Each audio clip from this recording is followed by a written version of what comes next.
Hey Cicero fam, how you doing? Really? How are you? You can go ahead and tell me. I can't hear you, so you can say whatever comes to mind. I had a professor in Bible college named Bob, and he insisted that we call him Bob, and you would run into Bob, a couple times throughout the day on campus in a small school, and he'd say, "Hey Bob, how are you?" And Bob gave the exact same answer every single time. "I'm rejoicing in the Lord." That's how Bob would answer that question. At 6 o'clock on Monday morning, at 8 p.m. on Friday night, it didn't matter. Bob always answered the question by saying, I'm rejoicing in the Lord. And when I first met Bob as a freshman and I began to see him respond this way to everyone who spoke to him, I thought, no, that's probably not true. Maybe that's what he hopes is true, or maybe that's what he wants us to think, but there's no way this guy is always rejoicing in the Lord.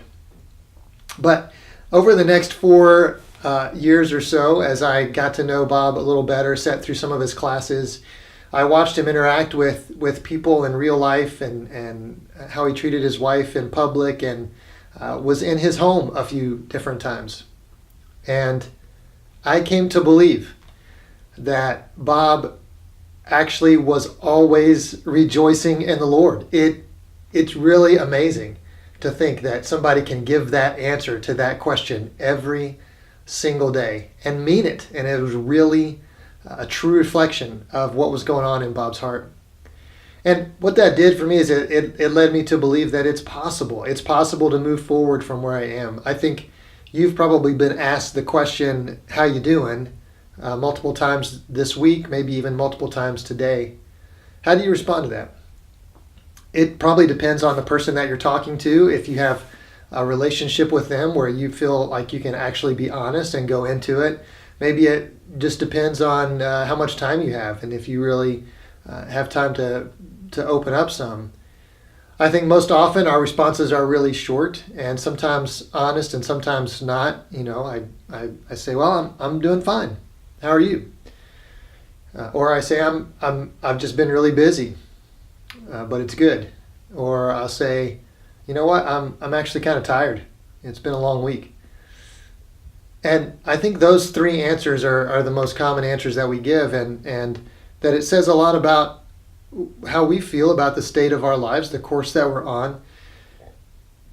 The question is, if we're always busy or always tired, or even when we say we're fine, if most of the time we don't really mean it, we just don't feel like we have enough connection to go into it, then maybe we need to take a closer look at how are we really doing? And is there a way to move forward? Is there a way to give a better answer that really is true and comes from our heart? I'm not suggesting that you're always going to be able to say, "I'm rejoicing in the Lord." But I think when we see how Jesus lived his life and led, and how he's invited us to live as we follow him. In Matthew chapter 6, he talked about anxiety and worry. And he tells his audience, I don't want you to worry. I don't want you to be anxious about things.